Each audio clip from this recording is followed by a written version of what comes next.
Welcome to Terrifying Tales, the channel dedicated to bringing you original horror stories. Please support the channel by hitting the like button or leaving a comment. And please consider subscribing to the channel by hitting the subscribe button on the bottom right hand corner of the screen. Prefer to read for yourself? A written version of the story is available to read on Substack, and the link's in the description. Blood Warrant by C.J. Knight. Detective Marcia Rossini never believed in fate. But that night something told her to drift toward a domestic disturbance call across town. It was a routine call, something for the uniforms to handle. But the little voice that grew from experience told her to head that way. As she pulled her unmarked sedan past the Westfield overpass, she saw them. To most, the streets are no more than just streets. But to Marcia, they were the African plains. In the group of faces under the overpass, Marcia recognised them all. At their centre, the man she'd been hunting for 6 months. Davis Icepick Frost.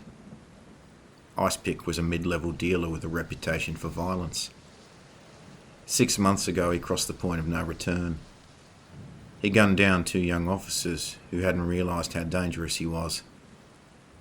Marcia spent the next 6 months building the murder case. Now behind the wheel of her sedan, she studied the men beneath the overpass as a lioness stalks her prey. None of these men concerned her on their own, but together they were like a pack of hyenas. Together they studied Marcia's sedan. The same sixth sense Marcia possessed drew their eyes. A hyena never stands a chance against a lioness on its own. But the pack? Marcia's eyes drifted to the manila folder on the passenger seat. Inside was the warrant for Icepick's arrest, signed by the judge that morning. Icepick was brash, violent, but not stupid. He hadn't shown his face on the street in months. Marcia didn't have an address, so had to settle for the body warrant. If she got a probable address, the body warrant gave her permission to enter to effect the arrest. But he was here now, 20 metres away. This might be her best chance. Marcia had a decision to make. Icepick said something to the others. They stepped off the curb and walked toward the 2 cars on the other side of the street. This was it. Icepick could disappear for another 6 months. Marcia radioed it in, requested backup, stepped out of the car, and stuffed the warrant in her inside jacket pocket. "Davis Frost, police, you're under arrest." The men froze mid-step. Icepick's eyes narrowed. His lips curled into a smile. "You should have kept driving." Pistol cracks exploded, echoing beneath the overpass. The first shot tore through Marcia's shoulder, spinning her body as she drew her own pistol. Another tore through her stomach and burst out through the middle of her back. The third shattered her knee, dropping her to the pavement like a bag of wet cement. Icepick's laughter echoed under the overpass. The sound of car doors slamming, engines roaring to life, and screeching tyres as they drove away followed. Blood circled Marcia as it drained from her body, black beneath the shadows of the overpass. She tried to get up, but her legs were dead weight.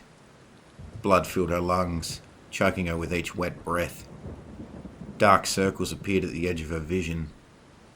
Sirens wailed in the distance, still minutes away. The shadows at the edge of the overpass moved. She stepped out of the darkness, pale skin, ice black as a struck match. Her steps made no sound on the pavement, as if she were walking on water. She crouched beside Marcia, dark eyes studying the mess. The look in her eyes was a mix of pity and hunger. "You're dying." Her voice was gentle, but it didn't just touch Marcia's ears.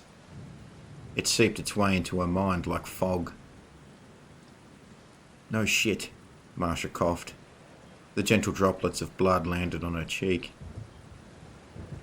As her life's blood left her body, everything felt like a dream to Marcia. Her body was so cold now. "Can't feel my legs," she coughed. The woman leaned in, her fingers gentle but firm as she grabbed Marcia's face. "Answer me. You don't have long left. Do you want to live?" Marcia couldn't speak, but the woman felt the nod beneath her fingers. She opened her jaw and sank her fangs into Marcia's neck. The cold evaporated. Marcia felt the warmth, then the fire. Before the pain took consciousness from her, Marcia heard the final words of the woman. "There are rules. I don't need to tell you. When you wake, you'll know them from my own memories. I usually let people die, so follow these rules, or your second life will be a short one." Marcia woke to the blinding fluorescent light hanging above her. The slab was cold beneath her naked body. She sat up. The metal medical thermometer stuck in her thigh. She pulled it out and tossed it onto the tiled floor. The wound on her leg closed over immediately. Her fingers checked her stomach, knee and shoulder. The gunshot wounds had healed. Her skin was the colour of porcelain, the same as the woman from beneath the overpass. Sounds bombarded her. Mice in the walls of the building next door. Roaches scurrying on floors unseen. Pigeons roosting on roofs blocks away. And most of all, blood. Blood pumped from the hearts of everyone in the building. Marcia clutched her chest. Nothing. Not a single beat. Searing pain ripped through her mind. Marcia fell from the metal slab to the tiled floor, clutching her head. Memories of a life she never lived flooded, an overload of information. As quickly as it arrived, the pain ceased. But now Marcia knew. The overpass wasn't a dream, it was real. She wasn't human anymore. But the woman had gifted her a second chance. Marcia studied her surroundings for the first time. The medical tools, sanitary room, metal slabs and the freezers. She was at the morgue. Marcia found her belongings in a plastic bag on the morgue bench and put her blood-soaked clothes back on. Her watch told her 24 hours passed since the shooting. She also discovered someone hadn't done their job properly with her clothing. The arrest warrant for ice pick was still stuffed down in her inside pocket. Marcia stepped into the night air with one thing on her mind. She found what she was looking for at the Pit Viper, a local nightclub. One of Ice Pick's boys was conducting business in the men's room. She waited for a quiet moment when he was alone and entered the men's room. He didn't look up as she entered. "I've got what you're looking for if you've got the money." "I know you do," Marcia said. He looked up. He'd been under the overpass with Ice Pick. First came recognition, then came fear. "How?" was all he managed. He reached for the pistol sitting in his waistband. Marcia was by the door, then she was beside him. Hand on his wrist preventing him from reaching his pistol. He hadn't seen her move. Saliva filled Marcia's mouth as his pulse quickened in fear. A hammering dinner bell. "What do you want?" he stammered. "Ice Pick," Marcia snarled, allowing the man to see her teeth. She wasn't interested in waiting for an answer. "I don't know where he is," the man replied. The man squealed in pain as Marcia snapped his wrist like a twig. She lifted him off the ground by his throat. "Think harder." "Okay," he choked. "Tulane Street." He clawed at Marcia's hand. "Last house on the left." "Thank you." Marcia opened her jaw and tore into his throat. She drained his blood as he struggled to break free. Marcia didn't stop until his body went limp. She tossed his body into a stall and closed the door. The row of mirrors above the sinks didn't show her reflection. She knew the security cameras wouldn't show her either. Marsha left the Pit Viper like she'd never been there. It was 3 a.m. when Marsha found the house at the end of Tulane Street. Lights were on in every room. The smell of sweat and gun oil drifted to her nostrils. She could smell the fear emanating from the surrounding homes. From the beating hearts, Marsha knew she'd find them all here. Every single man from beneath the overpass. The front door opened. One of Ice Pick's crew descended the porch steps 2 at a time, unaware Marsha was there.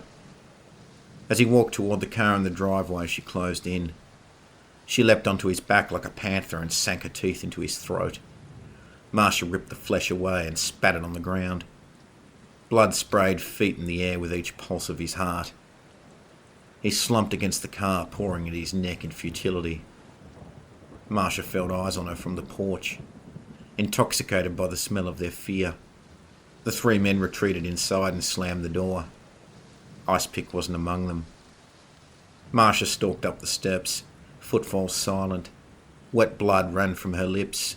She felt it, an invisible wall, a barrier. She couldn't enter without permission. She snarled in frustration. The gang was trapped inside, but she couldn't touch them. Marsha stalked along the porch, eyes searching the windows, the men in complete panic loading their guns. Then she saw him, in the last room, Davis Ice Pick Frost.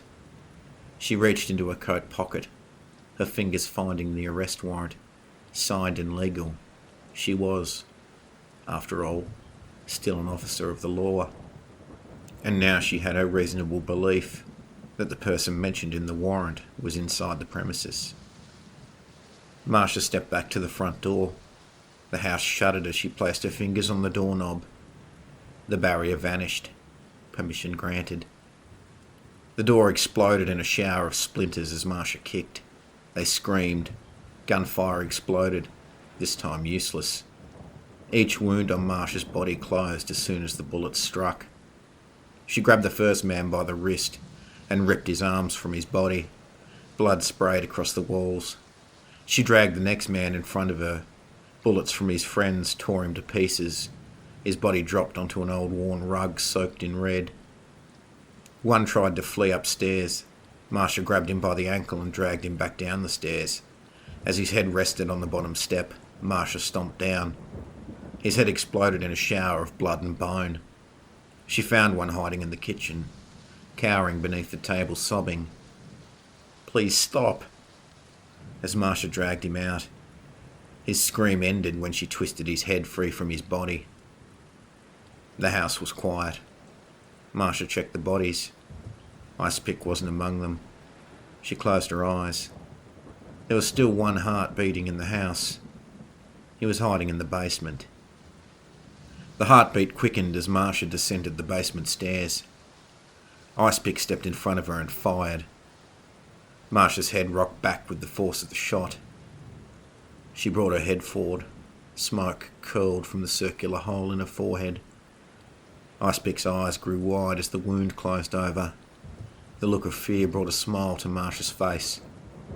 With movement too fast to be seen, Marsha snatched the pistol from his hand. The first shot tore through Ice Pick's shoulder. He clutched his stomach as the next tore through. The last shot shattered his knee, dropping him to the ground.